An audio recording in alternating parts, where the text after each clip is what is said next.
o PP era um projeto de território, era um projeto de cidade, eu não vou entrar no debate, porque isso é muito polêmico, mas não era um projeto que mudava a polícia. Nunca foi.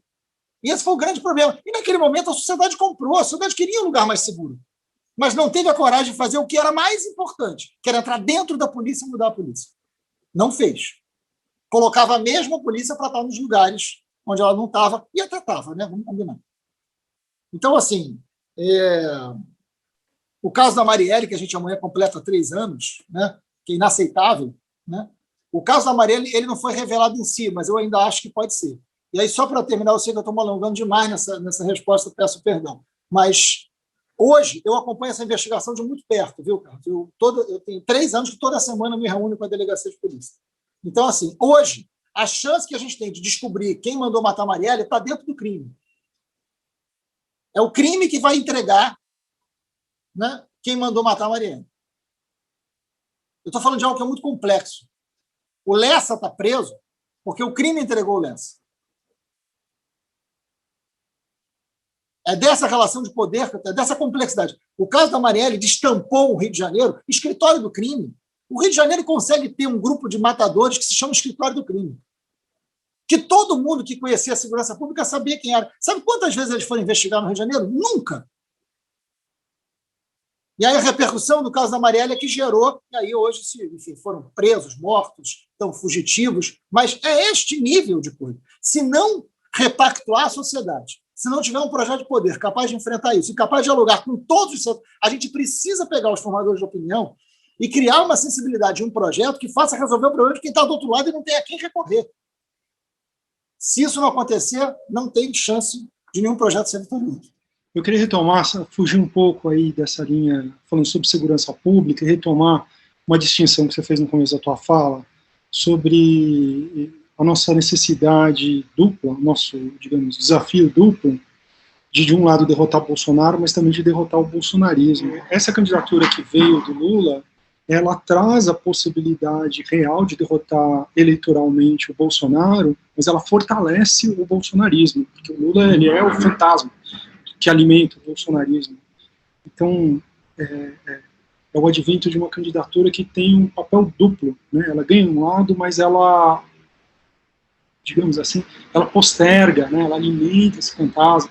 Né? É um pouco essa situação que os americanos estão vivendo hoje, de derrotaram o Trump, mas o trumpismo está aí, tem um monte de matérias assustadoras mostrando como essa base republicana segue endoidecida na sociedade. Isso é um legado dos anos Trump que não vai desaparecer, é o que tudo indica, e com o qual a gente eventualmente vai ter que lidar caso o Bolsonaro venha perder uma eleição. Tem uma reflexão sobre essa dualidade e os paradoxos dessa dualidade no campo próprio da política. Né? Você tem falado aí bastante da frente ampla, né? É muito pouco provável que essa frente ampla, se ela vier a ser construída, seja encabeçada pelo Lula, né? E, por outro lado, o Lula é quem pode, hoje em dia, derrotar o Bolsonaro, que mostram as pesquisas. Enfim, queria a sua reflexão sobre esse paradoxo, sobre esse dilema. Eu acho que isso está colocado e vai ser muito difícil de fugir disso, né? Porque eu estava ali conversando com todo mundo e foi uma surpresa a decisão do Fachin, pegou todos ali de surpresa, mas fato é que Lula é candidato, eu não vejo nenhuma hipótese de deixar de ser. Não, enfim, teria que ser uma aberração, outra aberração, e aí não é muito provável que aconteça. Então, acho que o Lula é candidato. O Lula sendo candidato, esse campo de centro-esquerda está ocupado. Eu acho que ele cria uma dificuldade muito profunda para o Ciro, por exemplo, que eu quero dizer que eu tenho muito respeito, carinho pelo Ciro, eu acho um cara muito preparado, tenho muita conversa com o Ciro, mas acho que ele deixa o Ciro muito sem espaço, né, a princípio, e eu não vejo nenhuma possibilidade de uma candidatura de centro-centro. Né? Eu conversava isso hoje aqui em casa, assim, porque o que a gente chama de centro, na verdade, nunca existiu. Né? Então, o que é o centro? Né? E o centrão, que na verdade é um grupo que está espalhado em vários partidos, marcado pelo negócio na política, ele pode se deslocar. Eu fiz uma experiência, Paulo. Eu liguei para 4 deputados do Centrão mesmo, né? Porque eu converso com todo mundo, né? Se eu não conversasse, eu não tinha sobrevivido. Eu venho da periferia, o Luiz sabe disso. Eu vim na periferia até aos 40 anos. Se eu não conversasse, eu não estava nem vivo. Então, eu vou conversar sempre, né? Eu liguei para 4 deputados do Centrão e os 4 eu liguei dizendo o seguinte: e aí, é Lula lá? Os 4 eu comecei da mesma maneira. E aí, é Lula lá? Os 4 atenderam com uma gargalhada, os 4, uma gargalhada, e disseram o seguinte: não dá para criminalizar o Lula, sempre teve muito diálogo, sempre foi uma pessoa que fez política com inteligência. E aí eu retruquei com outra gargalhada, né? Porque isso é impressionante. Assim.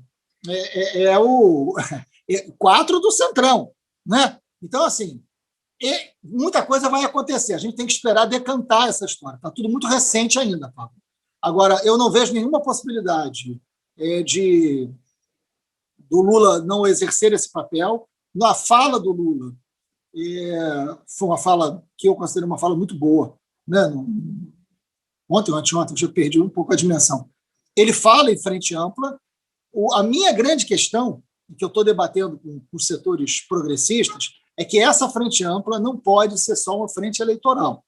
Agora, é verdade o que você diz. A figura do Lula é o inimigo escolhido pelo outro lado. É o inimigo que personifica toda a construção do ódio, toda a construção do fanatismo, personifica como ninguém.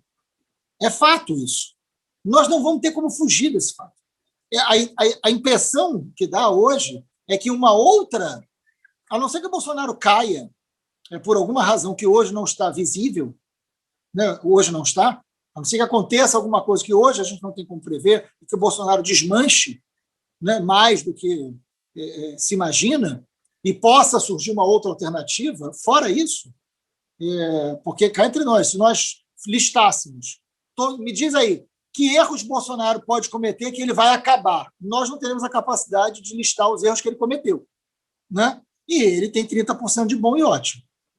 Então, tem uma força política aí que a gente demorou a entender desse Brasil profundo que existe e que nós vamos enfrentar. A questão é saber qual vai ser o tamanho da sabedoria do Lula e dessa capacidade de articulação. E aí nós temos que nos envolver nisso. Nós temos que chamar a sociedade tem que chamar essa frente ampla numa responsabilidade programática e numa responsabilidade de projeto de sociedade que possa evitar, né, os comuns erros do PT. Né? Isso a gente sabe. Agora, acho difícil que a gente consiga sair disso. Você tem razão, isso vai fortalecer o bolsonarismo, isso vai fazer o bolsonarismo ter mais uma sobrevida muito maior. Agora, ele perder a eleição é decisivo, né? Ele tem que perder, a gente tem que ganhar essa eleição e a gente tem que ganhar com chance de derrotar o bolsonarismo dentro de algum tempo. Primeiro, você falou bastante vamos dizer, do esgoto, né? do porão, daquele bafão, enfim, que dá sustentação ao Bolsonaro. Aí eu queria te ouvir falar em que medida também não há, no mínimo, uma complacência da grande elite econômica brasileira para com isso que está aí, se há ou não há. Eu queria te ouvir falar, enfim, sobre essa relação entre Bolsonaro, bolsonarismo, elite econômica. Você enfatizou muito o ponto que, obviamente, é central, que é da segurança pública. Eu queria te ouvir falar sobre um outro ponto, que me parece também central para pensar modelos de convivência democrática, que diz respeito ao papel político das pautas, vamos dizer, que são, eu acho que erroneamente chamadas de pautas identitárias, com o que se pretende muitas vezes dizer, mas isso são minorias, isso são questões localizadas, isso aí pode ser a pauta do movimento feminista da Zona Sul, mas isso aí não tem entrada, enfim, lá na periferia, onde se tem o problema da segurança, e aí você muito bem caracterizou, tem a questão da família, e, pois bem, né, a família como esse lugar da proteção. Se eu meto aí a questão LGBT, isso não pode, porque lá não funciona. Mas, ora, por outro lado, a periferia, ela também é negra, ela também é gay, lésbica, não é? Ela também é travesti, transexual. Quer dizer, como é que fica, então, o debate com os setores populares em torno da questão LGBT, ou daquilo que eu acho que erroneamente se chama de movimentos identitários. Se você acha que essa é uma questão importante quando a gente pensa política e uma concepção de democracia e de sociedade. Obrigado. Eu ontem tive uma reunião com os setores do mercado de São Paulo, e que eu achei muito estranho, porque eles eram todos muito progressistas, né?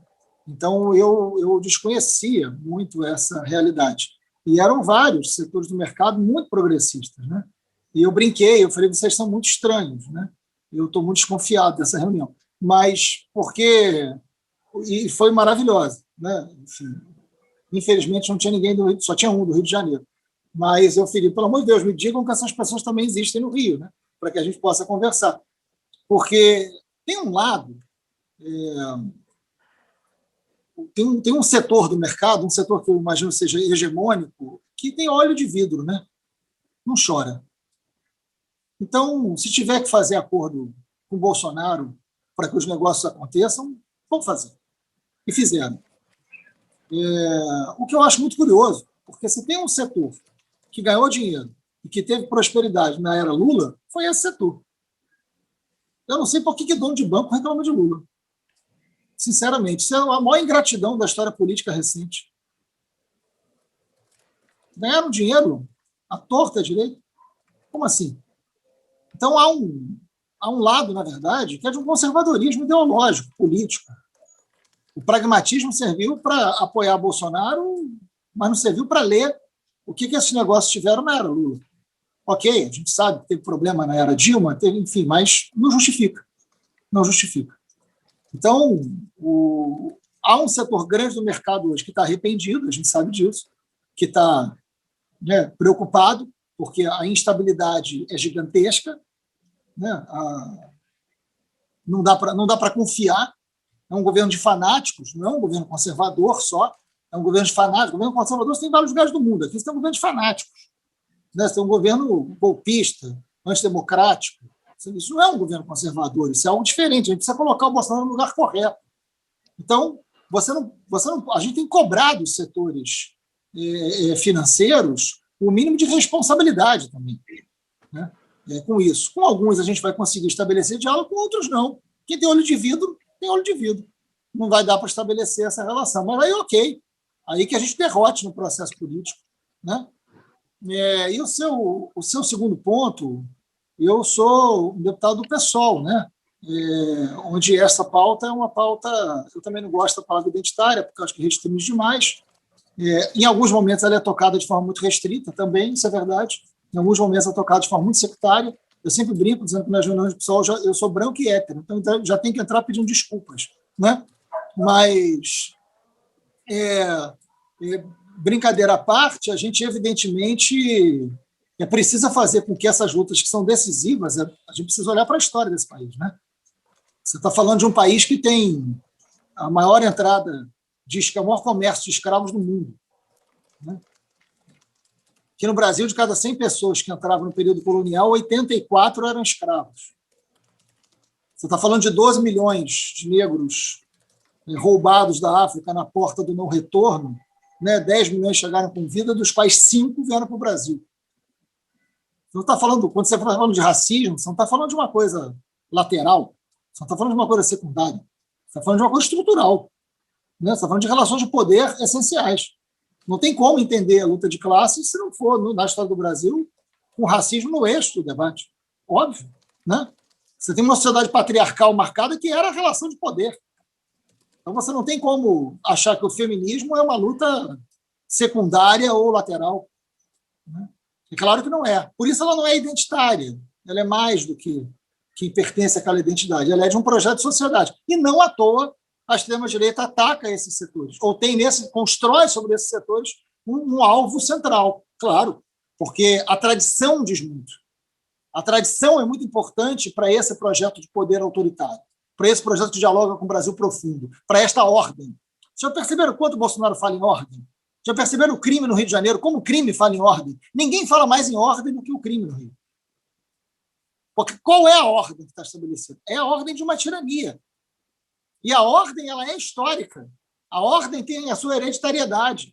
romper com esta ordem, que foi escravocrata, que foi patriarcal, que foi machista, né, que foi territorialista. É uma ruptura de ordem provoca insegurança. Então, acho que a gente precisa apenas não errar no sectarismo e trazer essa luta que é fundamental, que é essencial para um eixo de um projeto de sociedade que possa ser mais afetivo, inclusive. Eu emendo com uma citação aqui de um livro que eu estou relendo até, que é Os 5 Dias em Londres, do John Lukács, que fala das negociações que mudaram o rumo da Segunda Guerra. E ele fala num ponto específico que acho muito interessante, que é o momento de decisão, né? O momento de decisão em que o Churchill sai vencedor e ele declara que a Inglaterra, não importasse o que acontecesse, ele continuaria lutando e não haveria negociação com Hitler, né? E aí eu fiquei pensando aqui nesse momento de decisão brasileiro, né? Um momento de decisão que pode significar uma mudança de direção, que pode ter consequências que são imprevisíveis, múltiplas. E queria te provocar com isso, assim, o que você acha que pode ser esse momento de decisão? Esse momento de decisão pode ter sido a decisão do Fachin? Esse momento de decisão, ele vai aparecer ainda? Ele não se configura dentro desse momento agudo que você relatou tão bem, que a gente está vivendo, essa tragédia?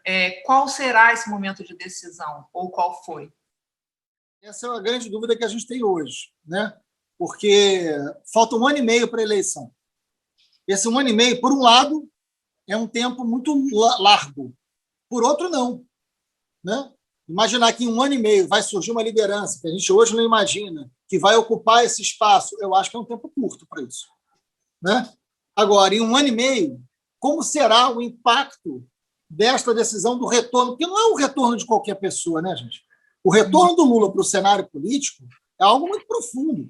Você está falando de alguém que foi um presidente com nível de aceitação gigantesco, reeleito, né?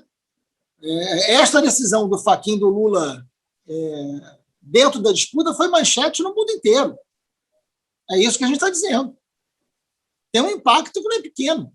E não pode ser pequeno. Agora, a gente precisa decantar, precisa entender. E aí o tempo vai ser precioso. Assim. Acho que daqui a 1 mês a gente vai ter que ler de novo o que está acontecendo, porque a gente está sobre o impacto do Lula voltar a ser candidato. É a figura com o maior carisma, é a maior liderança da história da esquerda, foi presidente da República, é claro. Né? Agora, qual vai ser este impacto num tempo razoável, assim, daqui a 1 mês? Como é que a sociedade como um todo vai reagir? Não estou falando das redes sociais, porque rede social é bolha.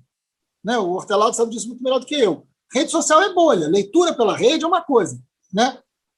O que vai estar daqui a 1 mês? Daqui a 1 mês, qual vai ser essa sensação? Como é que essas forças, como é que essas placas vão se mexer? Né? Tem placa tectônica aí que ficou solta. Tem um campo, que é um campo de centro-esquerda que está colocado, que dificilmente vai se dissolver, e tem um conjunto de forças. Esse campo de centro-esquerda vai ser capaz de fazer uma aliança mais ampla e disputar um projeto de sociedade, mesmo com toda a resistência que se tem ao PT? Né? Eu brinco muito com meus amigos do PT, com quem eu tenho uma relação muito, muito grande, dizendo que não dá para vocês também serem negacionistas. Né? Deixa só o Bolsonaro como negacionista. Mas achar que não existe antipetismo é de um negacionismo atroz. Claro que existe um antipetismo. E não dá para achar, inclusive, que o antipetismo é bolsonarista, o que também não é verdade. Também não é verdade. Tem um setor antipetista que não é bolsonarista. Agora, a gente hoje consegue, diante dessa notícia tão recente, ler perfeitamente isso, saber o tamanho dessas coisas, saber como isso vai se mexer. Nós vamos ter uma redução do antipetismo ou nós vamos ter uma redução do Bolsonaro? Eu não estou dizendo que seja a mesma coisa, estou dizendo que existe um antipetismo e que existe uma rejeição crescente, né, ao Bolsonaro. Como é que essas forças vão se mexer nesse cenário político? Agora, é óbvio, nós não podemos ter dúvida de qual é a nossa prioridade. A nossa prioridade é derrotar Bolsonaro. E a gente tem que estar no lugar que seja mais agregador e mais capaz de fazer isso. Né? Hoje, sem dúvida alguma, o Lula partiu com muita força para isso. E acho que é difícil que ele saia, pelas minhas informações e sensações de hoje. Agora, vamos esperar mais 1 mês, né, para ver o que vai acontecer. Você desistiu de disputar as eleições para governador no Rio de Janeiro no ano passado. Você, ao abrir mão da candidatura aqui no Rio, você impediu que os teus, digamos, fãs votassem em você, né? Por que você fez isso? Eu queria que você explicasse isso um pouco melhor. Depois de 3 anos, você ainda acredita que possa haver uma elucidação desse caso, e especificamente de quem mandou e qual a motivação? Já existem 2 acusados, né, na cadeia, mas o mandante e a motivação ainda não foram dados ao público. Você ainda acredita que isso possa vir a ocorrer depois de 3 anos? Eu fui candidato a prefeito do Rio 2 vezes, né? A gente foram campanhas muito boas, assim, muito fortes, de resultado muito intenso.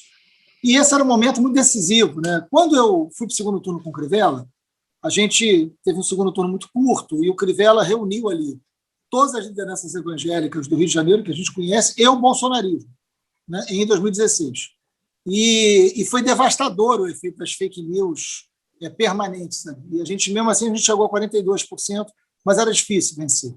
Era o pior momento para a esquerda em 2016, né? Tanto é que a esquerda perde de cabo a rabo, não consegue nem chegar no segundo turno. Agora, essa eleição é uma eleição que só faria sentido eu disputar se fosse para ter esta frente ampla no Rio de Janeiro para enfrentar os problemas reais do Rio, né? Eu não quero ser prefeito para ser prefeito, isso não faz o menor sentido na minha vida, né? Ganhar a prefeitura tinha que ser para enfrentar os problemas que o Rio efetivamente tem, né? Se eu fosse candidato, primeiro ponto, são 3 pontos que justificam eu não ter sido candidato e eu tenho muita convicção que eu fiz o correto, né? E, aliás, o tempo me deu mais razão ainda. Primeiro, eu dividiria a esquerda, porque tem um setor da esquerda que não estaria junto comigo. Isso eu jamais faria. Eu não seria um candidato para dividir a esquerda. Eu não queria isso, né? A esquerda saiu completamente dividida, né? Mas eu não ia fazer parte disso, né? A outra era uma situação familiar muito aguda, assim, essas ameaças que eu convivo há 12 anos, elas chegaram na minha família, né? De forma muito séria, de forma muito profunda, né? E para entrar num projeto desse, para ganhar a prefeitura do Rio de Janeiro, tendo minha família ameaçada, sem sequer os setores progressistas estarem unificados, era algo que seria irresponsável da minha parte, e eu nunca fui irresponsável.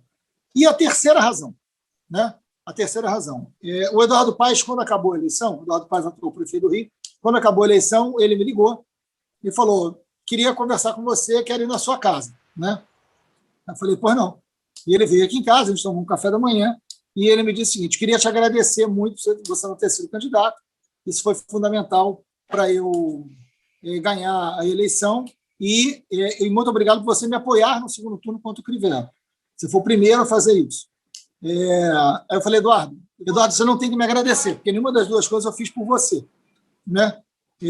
Primeiro, eu deixei de ser candidato não para você ser prefeito.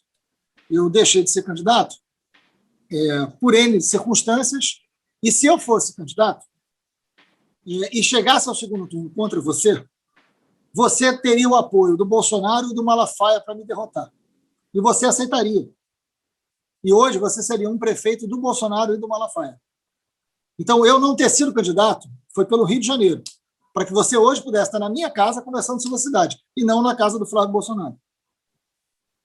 Então, e o Eduardo continua meu amigo, a gente conversa. Esse tipo de fala mesmo dura, não interrompe a amizade, né? Mesmo com as diferenças profundas que a gente tem. Aliás, amanhã a gente vai estar junto numa homenagem a Marielle, que é importante. A homenagem a Marielle precisa unir setores que possam ter diferenças, porque isso é da democracia, isso é da república, isso é da vida. É disso que a gente está falando. O Rio de Janeiro que a gente quer tem que colocar eu e o Eduardo no mesmo lugar, né? Contra essa barbárie, contra quem mata a Marielle, contra quem rasga uma placa da Marielle, né? Eu posso ter diferenças do Eduardo, mas essa eu não tenho, né? Então a gente tem que estar junto nisso. E essa é o Pablo Hortelã, a ideia de frente que a gente está defendendo, né? É que possam ser em temas centrais como esse do Rio de Janeiro, porque não foi só a mostra Marielle, né? é a tentativa de dizer que nenhuma vereadora mulher negra pode ser eleita, é a tentativa de dizer que a violência é muito maior do que qualquer instituição. Tem uma série de coisas em jogo na morte da Mari, né? Muito sérias, que a gente está disputando. E eu acho... Então, enfim, acho que com isso respondo porque eu não fui candidato a prefeito, para que o prefeito hoje pudesse não ser alguém do Bolsonaro. Eu acho que o crime tem chance de ser resolvido, é um crime muito sofisticado, é um crime muito elaborado, né? É um crime muito profissional, tem gente poderosa envolvida, eu não tenho a menor dúvida do envolvimento de milícias na morte da Marielle, mas eu não tenho a menor dúvida de que tem grupo político envolvido, né? Como mandante. E hoje, lamentavelmente, para a gente descobrir, a gente está tendo que mergulhar no crime. É gente do crime indicando que criminoso foi. E é assim que a gente vai descobrir. E é isso, é a vida. Vai ser no crime que a gente vai descobrir quem matou a Marielle. E eu não vou sossegar enquanto eu não souber. Então, isso a gente vai descobrir. Eu tenho esperança de descobrir, mas eu tenho confiança que a gente vai descobrir. A gente tem linhas e caminhos muito, muito fortes hoje, que vieram por caminhos muito pouco convencionais, mas, enfim, não está na hora de pensar nisso, está na hora de resolver. Sempre me intriga essa questão do discurso de ódio, e mesmo sabendo que tem um grupo do Brasil Profundo, quanto que isso se tornou natural, do ponto de um presidente que elogia a tortura ser eleito, tanto por classe popular quanto por classes mais privilegiadas. Como que você acha que o setor progressista pode se aproximar da sociedade para a gente combater isso e reverter isso no futuro? Ou a gente refaz a nossa capacidade de comunicação, né, para eu não repetir um monte de coisa que eu já disse, acho que a gente tem um desafio de comunicação. Lembrando o Engenheiros do Caos, tem uma cólera e tem um algoritmo, né? A cólera não está resolvida. A gente tem que disputar esse algoritmo, a gente tem que ter mais capacidade e qualidade de comunicação e a gente tem que entender a cólera. A gente não pode desprezar essa cólera. Essa cólera se jogou sobre a política, sobre todos, são todos iguais, ninguém presta, é o PT, é Lula. A gente precisa entender, mais do que dizer, isso é bolsonarismo. Não, não é. Não é. Tem o bolsonarismo, tem o fanatismo e tem um sentimento de não representatividade, de indignação, de um mundo que é muito perverso, que a gente tem que dialogar, a gente tem que apresentar um projeto de país. Qual é o nosso projeto de país? Qual é o nosso projeto de país? Qual é o nosso projeto de cultura? Qual é o nosso projeto de economia? Qual é o projeto de desenvolvimento? Projeto de emprego? Qual é o nosso projeto de país? Nós vamos estar com quem? Defendendo de que maneira que esse país seja outro, de respeito à vida. Qual é o nosso programa? Qual é o nosso projeto? Quem vai sentar para dizer o país pode ser isso aqui em 5 anos, isso aqui em 10 anos? E ganhar as pessoas para um projeto que tem que ser verdadeiro, tem que ser olho no olho, né? E aí tem que ter trabalho de base, tem que estar com o evangelho, tem que estar discutindo com esse trabalhador precarizado, que é uma multidão hoje no Brasil. A gente tem que responder às agonias. Né? Não é só dizer qual é a melhor chapa, quem que eu elejo governador, quem que eu elejo senador, quem que eu elejo deputado, né? Qual partido que vai ser melhor, qual partido vai ser pior. Como é que a gente resolve a vida das pessoas? Né? Ou pelo menos avança em pontos centrais. É isso que o setor progressista tem que dizer. E é assim que a gente salva a democracia, não é de outra maneira. Não é com decreto que se salva a democracia, é com política. Talvez seja interessante a gente compartilhar um pouco aqui também a avaliação sobre por que, da parte da esquerda, há uma certa dificuldade, que eu acho que é uma dificuldade de fundo mesmo, em construir essa frente ampla, né? Em enxergar que o problema da defesa da democracia é realmente um problema urgente, que deve estar além de certas diferenças. Eu acho que a gente tem problemas estruturais na esquerda para convencer as pessoas disso e talvez até que tenham a ver com um certo déficit de cultura democrática que eu tenho notado, pelo menos, em alguns setores da esquerda, e no PSOL isso é bastante forte em alguns setores, né? Mas eu acho que é um problema mais amplo. Então, eu acho que seria legal falar um pouquinho disso aqui, claro que uma análise assim, mais ampla, né? Porque muitas vezes as pessoas olham e acham que é um problema interno. Não, um problema ali interno, a esquerda briga muito, mas é uma questão mais grave do que isso, eu acho, né? Uma questão mais estrutural. Existe um problema estrutural que tem uma relação com o debate da hegemonia, né? Eu acho que esse é um problema muito profundo na esquerda, né? E eu não acho que a solução esteja só na esquerda. Por isso que esse desafio é muito maior. Eu acho que essa frente ampla, se ela for uma frente só da esquerda, ela vai ter muito problema. Então, eu acho que a gente precisa ter a capacidade, e aí já começa a ter desacordo dentro da esquerda, né? O próprio PSOL tem muita dificuldade de fazer aliança com setores que não estejam dentro do campo da esquerda. Eu acho que ou supera isso ou vai ficar pequeno. O PT sempre conviveu e sempre alimentou a sua hegemonia. E a hegemonia do PT é muito compreensível, né, pelo tamanho, né, pela história, etc. e tal, claro, mas a hegemonia do PT dialoga também com as suas contradições internas e as suas relações de poder interno. É preciso ter hegemonia para ter a possibilidade de se manter enquanto um partido desse tamanho. Então, você tem... Isso não é simples dentro do PT. Você tem uma bancada hoje de 54 com uma divisão muito profunda dentro da bancada do PT. E se não é o hegemonismo do PT, esta divisão se torna insuperável. O hegemonismo ajuda a uma coalizão interna das diferenças dentro do PT. Então, tem coisas que você tem razão, são estruturantes e difíceis de serem superadas. Só tem um problema. Né? Eu poderia falar mais do PSOL, do PCdoB, né? Enfim, você tem a cláusula de barreira, que é um problema hoje muito concreto para uma parte considerável dos partidos, né? Rede, PV, PCdoB, né? não passam na cláusula de barreira. Então, uma das saídas, o Flávio Dino, que é uma pessoa que tem muito respeito, muito carinho, é um grande quadro político hoje, o Flávio Dino tem defendido a ideia de uma frente como tem no Uruguai, né? Que eu acho uma ideia muito boa, né? Copiar o modelo uruguaio. O problema é que olha o tamanho do Uruguai e olha o tamanho do Brasil, quando você vai pensar nessa frente. E essa frente teria que passar por uma mudança legislativa no parlamento, o que eu acho dificílimo de acontecer pelos interesses dos grandes partidos que hoje controlam o Congresso, que são do Centrão. Né? Nós poderíamos ter uma saída legislativa para resolver os problemas estruturantes que você cita e que te incomodam. O problema é que isso dependeria de uma aprovação hoje, no governo Bolsonaro, no Congresso liderado pelo Arthur Lira, que eu não vejo a menor chance de acontecer. Né? A menor chance de acontecer. Então, a gente vai ter que entender que tem um desafio que é maior do que as nossas diferenças, tem um desafio hoje que é maior do que qualquer divisão interna de partido, que é o desafio da democracia ser rompida. Porque se nós não tivermos a capacidade de ler 10% do que a gente está dizendo aqui há 2 horas, a gente está frito. A democracia está concretamente ameaçada. Concretamente ameaçada. Tem um projeto de ruptura em curso e no governo. Né? Então, se isso não for suficiente para todos os problemas estruturais cederem para um projeto que a gente nunca conseguiu fazer, mas que agora é absolutamente urgente e necessário, essa derrota pode nos custar muito mais caro do que a gente consegue calcular hoje em dia. Como você vê o papel dos partidos nesse momento político atual, né? Você descreveu os movimentos de 2013 de uma maneira com a qual eu me identifico bastante, e desde 2013, não só no Brasil como no mundo, a gente tem visto uma transformação muito grande, muito rápida, das formas de organização social, em que formas que vão para além dos partidos têm ganhado muita importância. Então, eu queria te ouvir um pouco sobre isso. Aproveito para incluir a pergunta de Mariana Segnini, que não pôde ser incluída na lista aqui, porque já tinha bastante gente, que é justamente como é que fica a relação com a juventude, né? Que tem tudo a ver justamente com essa questão da organização social. Então... Nina, eu continuo achando que o partido tem uma importância muito grande, e a gente hoje não tem como deixar de disputar poder. Né? E aí eu vou dar um exemplo. Assim, eu venho de movimentos sociais. Eu nunca tive paciência para a luta interna de partido, não tenho o menor saco para a luta interna de partido. Acho chato pra cacete esse negócio. Mas eu venho dos movimentos sociais, luta comunitária, movimento sindical, luta por direitos humanos, onde eu conheci um monte de gente que está aqui. Né?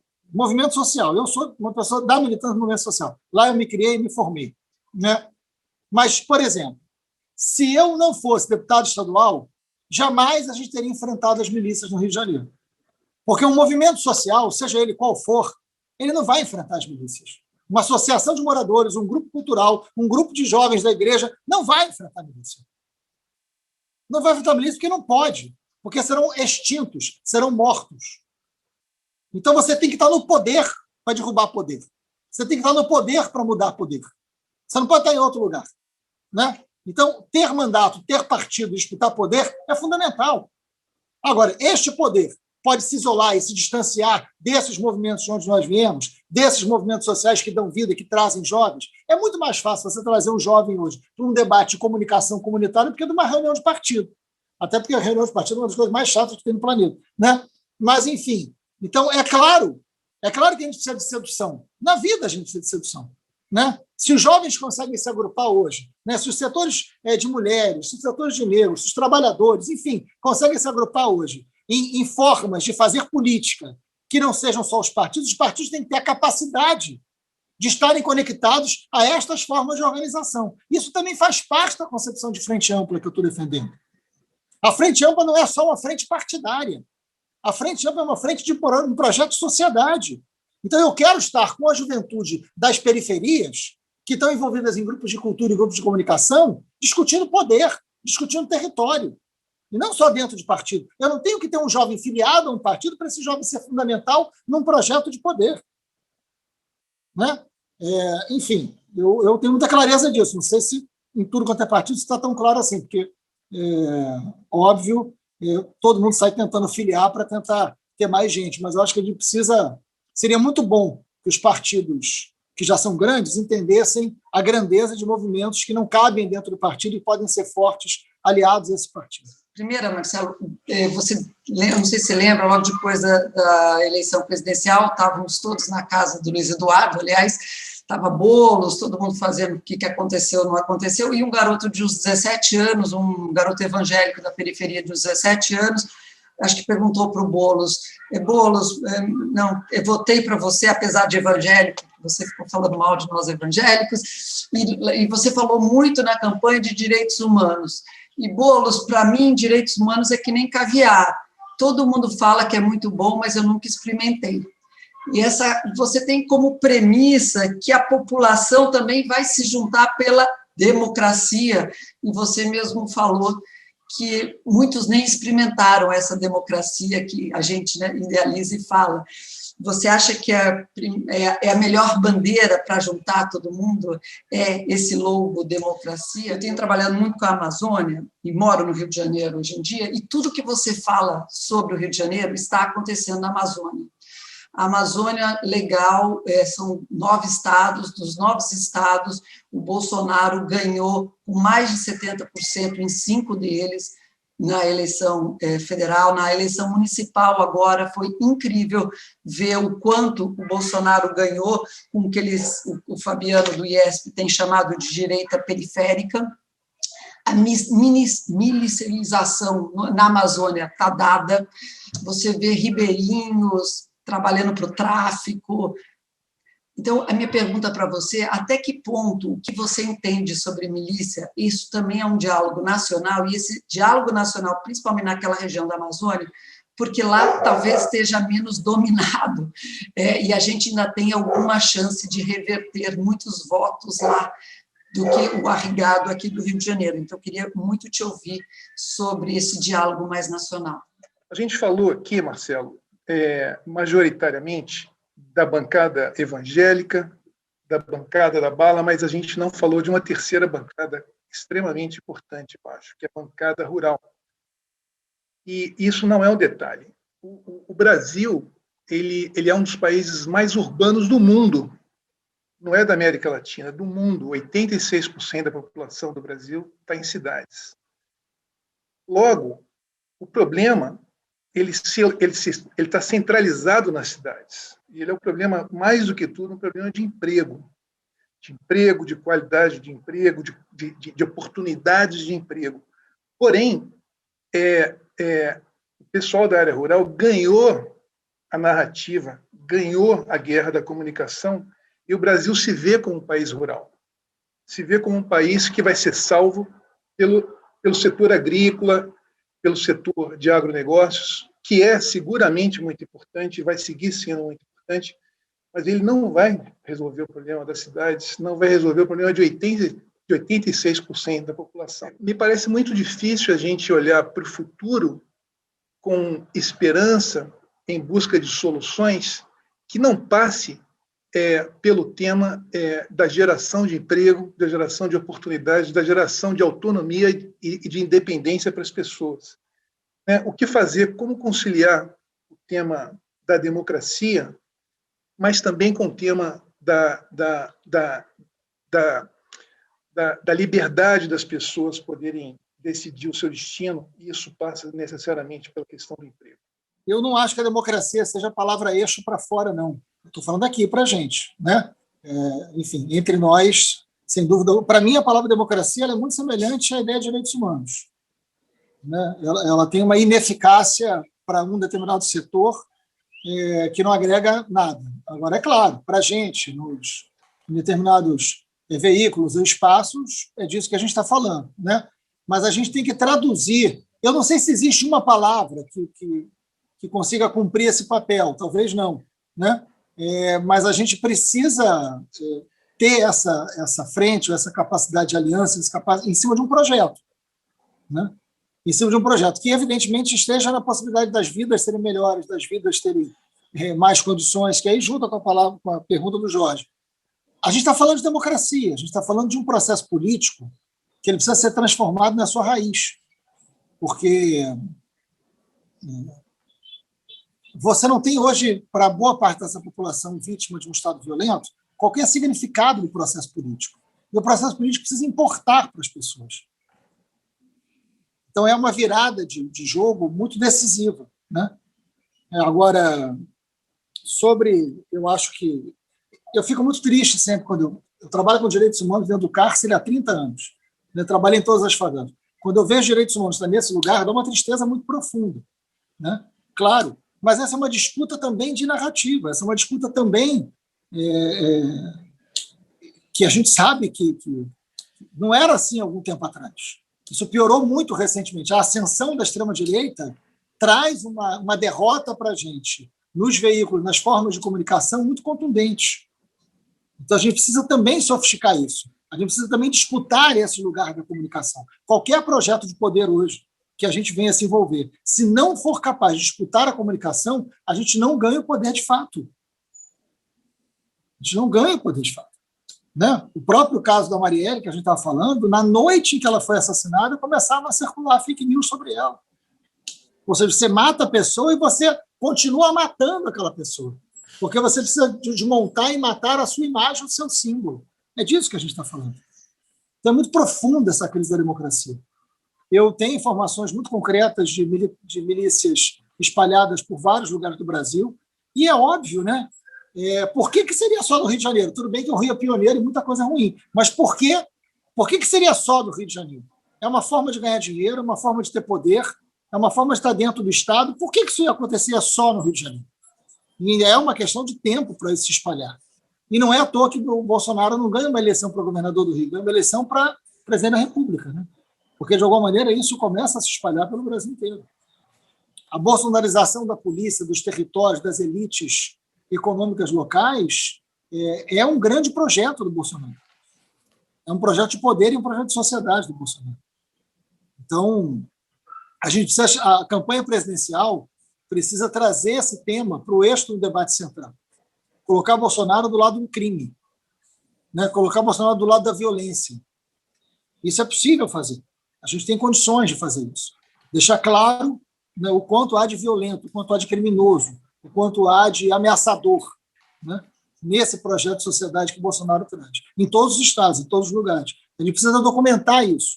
Isso precisa estar numa campanha pedagógica que a gente precisa fazer. A gente precisa fazer a política com pedagogia, né? A gente tem muita dificuldade de ser pedagógico na política. Eu acho que isso é urgente hoje em dia. E, Jorge, a bancada ruralista hoje é uma das mais fortes pelo peso econômico, né? De um modelo de desenvolvimento, um modelo de sociedade que tem no agronegócio o peso que tem. Agora, você tem toda a razão. O agronegócio não vai trazer... A gente não pode generalizar também, eu acho que é um erro que a esquerda comete muito grande em generalizar o agronegócio. Eu acho que existem diferenças de setores ali do agronegócio e não dá para a gente imaginar que o Brasil, nos próximos anos, poderá não ter o agronegócio, terá, e vamos ter que ter debate com eles. Agora, qual é o setor, né, que você vai conversar? Aí é uma questão de sabedoria política. Agora, que não vai resolver o problema da cidade, não vai. E aí, a gente tem que ter uma coisa que muita gente aqui estava envolvida, né, eu vi o Ricardo e a Tatiana, a gente tem que ter uma política de renda básica nesse país, que não é o auxílio emergencial de R$250, que não é. Você vive num dos países urbanos, você tem toda a razão, mas mais desiguais. Então, tem medidas concretas de enfrentamento à desigualdade que são estruturais, que tem que estar no eixo central do nosso projeto de poder. Né? Você está falando das grandes fortunas, das riquezas, né, das heranças, enfim. Você tem uma série de medidas que você pode tomar que são fundamentais, porque esse Estado hoje, diante da desigualdade, diante do resultado da pandemia, não pode ser um Estado mínimo. Você tem que ter um Estado com uma capacidade de atendimento a essa população deslocada de qualquer civilidade hoje, né, porque aumentou o número de miseráveis e aumentou o número da fome no Brasil, a política de renda básica hoje é decisiva para dar conta minimamente, imediatamente, das cidades. E a gente foi derrotado no Congresso essa semana. O projeto de renda básica da gente, que a gente se dedicou tanto, ele praticamente deixa de existir no Congresso Nacional por conta da aprovação do auxílio emergencial de R$250. Essa PEC que foi aprovada agora é uma tragédia. Foi aprovada ontem, né? É uma tragédia. Então, o debate das cidades é um debate fundamental. É na cidade que a gente vive, né? E sobre a bancada ruralista, a gente tem que disputar as contradições. Esse ano, por exemplo, que passou, eu fui muito chamado para debater os projetos de armas, né? Muito, muito chamado. E eu tive várias vitórias contra a bancada da bala através da bancada ruralista. Essas contradições a gente vai ter que usar, vai ter que fazer, né? Então, tem setores da bancada ruralista que são ligados aos CACs, aos colecionadores, atiradores e caçadores, né? Eu lembro perfeitamente de uma negociação onde eles queriam transformar todo mundo em CAC e a gente conseguiu barrar um projeto importante deles com o agronegócio, que tinha relação com os CACs, para dizer, olha, vamos fazer o seguinte, a gente fortalece os CACs, mas a gente restringe quem vai fazer parte dos CACs. E o agronegócio topou e a gente derrotou a bancada da bala. Então, jogar com essas contradições, a complexidade política que a gente tem hoje no Congresso e na sociedade é fundamental, né? Quando você começou a tua fala, você disse, nosso problema não é mais um problema de tráfico de drogas ou de simplesmente a chamada guerra cultural, para ser rápido. Ou seja, quem falasse do problema da violência no Brasil teria, e acho que ainda tem, como uma primeira medida concreta acabar com a guerra às drogas. Sem acabar com a guerra às drogas, eu ao menos pensava isso, continuo pensando, mas mudou um pouco ao te ouvir agora, sem acabar com a guerra às drogas, é impossível acabar com tudo que está em torno, ilegalidade, etc. Assim como sem acabar com a proibição do aborto, é impossível acabar com 500 mil mortes por ano, etc. Nestes casos, você tem propostas concretas que você pode levar adiante quando você toca no problema. O problema da guerra às drogas, vamos acabar com a guerra às drogas.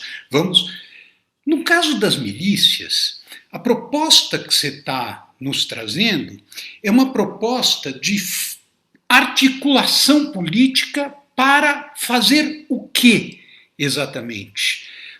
Meu sentimento, eu saio dessa tua espetacular intervenção com o sentimento de que nós não sabemos direito. Eu não ouvi da tua parte e da parte dos que fizeram as intervenções nenhuma medida concreta dizendo, olha, a gente precisa fazer isso, isso, isso. O que a gente precisa fazer, evidentemente, é levar uma luta contra a milicianização do país. Essa luta é tanto mais importante que o debate político não está em torno disso. O debate político da frente, por exemplo, está em torno de se você é mais liberal ou se é menos liberal. Eu não vejo no debate político, inclusive no debate político da Amazônia na concertação, a ideia de que hoje nossa principal tarefa é acabar com a milicianização do país. Talvez porque a maneira como nós somos capazes de traduzir isso em medidas práticas ainda não é muito palpável. A problemática já está colocada em várias frentes. Estão aí as milícias, estão aí este governo antidemocrático e totalizador, e totalizante ou fascistoide, como se queira chamar. A solucionática a gente sabe que é um caminho longo. Mas eu queria saber, Freixo, aonde você deposita as suas esperanças, para quem sabe poder dar algumas ideias para a gente também, botar ali um pouquinho de nossas esperanças nesses cantinhos, seja em termos de articulação, em termos de retórica, de personagens, aonde você deposita as esperanças de que amanhã pode ser melhor? Coincidência ou não, assim, as duas perguntas finais se aproximam, né? e são fundamentais para que a gente encerre e a proposta não seja todo mundo cortar os pulsos assim que a gente já desligar aqui o computador, né? Eu fiz 3 CPIs importantes no período de deputado estadual, estava no pacote anticrime, enfrentando lá o Sérgio Moro.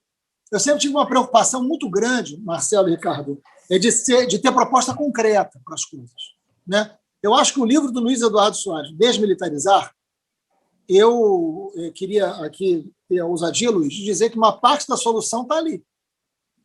Uma parte da solução está ali. Milícia tem como enfrentar, sim. E o processo de milicialização da política, a gente resolve enfrentando a milícia também. O relatório da CPI das milícias tem 58 propostas concretas para enfrentar a milícia. Está no relatório da CPI. Então, por exemplo, transporte, a Ana sabe disso, transporte urbano. Transporte urbano. Se nós não resolvermos o problema do transporte urbano, a gente não enfrenta a milícia. Porque a milícia se alimenta, né, do caos urbano, das máfias de empresas de ônibus e da possibilidade dela oferecer, em lugares completamente devastados pela ausência do poder público, o transporte que é deles. E um faturamento de 6 milhões dia que a milícia tem com transporte alternativo. Tá? Só para a gente ter ideia do que a gente está falando. Né? Qual é a dimensão que a gente está falando? 6 milhões dia. Então, bom, regularização fundiária, e aí recuperando a pergunta do Jorge, né, é fundamental. Cabe à prefeitura. As milícias se alimentam da ausência de regulamentação fundiária e se alimentam de uma especulação absolutamente hostil. Isso é algo concreto, está no projeto de cidade. Né? Então, você tem medidas, fiscalização sobre entrega de gás e gás encanado para o conjunto da cidade, porque só a milícia vende gás. Eu estou falando de coisas muito práticas, mas que atingem a vida da maioria das pessoas. Pode não atingir a nossa, que está aqui, mas da imensa maioria da sociedade, essas coisas são vitais, são cruciais. E passa por isso o poder. Por isso que eu chamo de Estado leiloado, Ricardo. Agora, tem saída concreta. E, muitas vezes, a saída não está sequer na polícia. Está no poder público como um todo. Agora, também está na polícia. Nós temos que entrar no debate da segurança e a gente tem que dizer qual é a polícia que a gente quer. Não, tem uma coisa que me dá uma agonia profunda. Em todas as passeatas da esquerda, sempre tem um grito que não acabou, tem que acabar, eu quero o fim da polícia militar. Né? Aí a polícia pega isso, a direita pega isso e fala, está vendo? Eles querem acabar com a polícia, eles não gostam da polícia, esse é o pessoal dos direitos humanos. É a coisa mais antipedagógica, só que eu já desisti, mas é a coisa mais antipedagógica que a gente já gritou nas ruas. É claro que eu entendo. Eu quero o fim da violência policial, eu quero o fim da militarização da polícia, mas nós temos que apresentar qual é a polícia que a gente quer.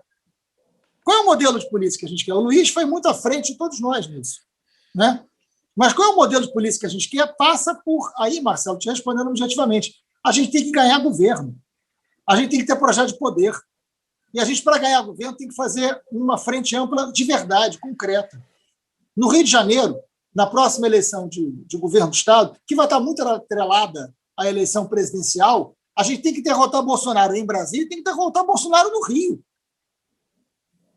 Essa é uma tarefa fundamental.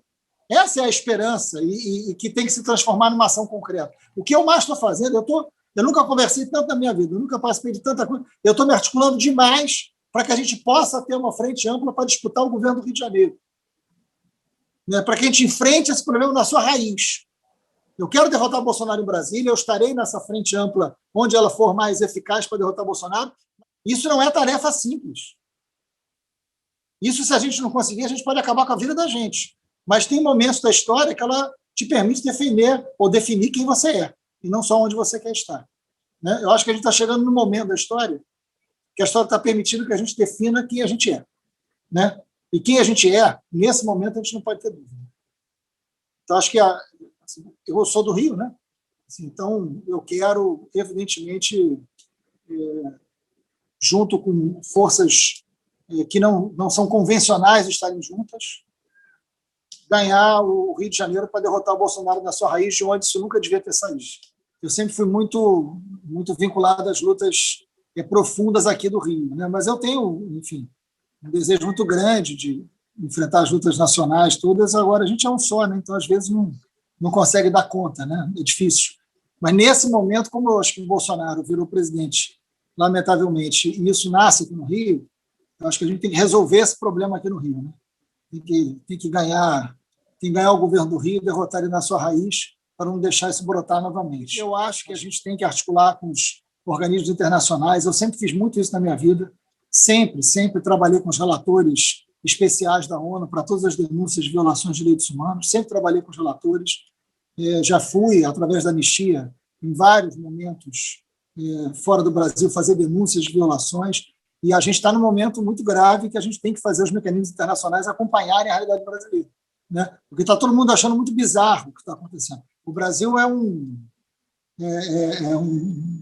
lugar de espanto coletivo mundial, mas a gente precisa fazer com que as pessoas não fiquem só espantadas, fiquem atentas, que o que está acontecendo aqui pode ser muito mais grave do que eles estão imaginando. A gente não tem só um presidente idiota, né? A gente tem um presidente idiota, violento, golpista, então é importante trabalhar com a opinião pública internacional, sim.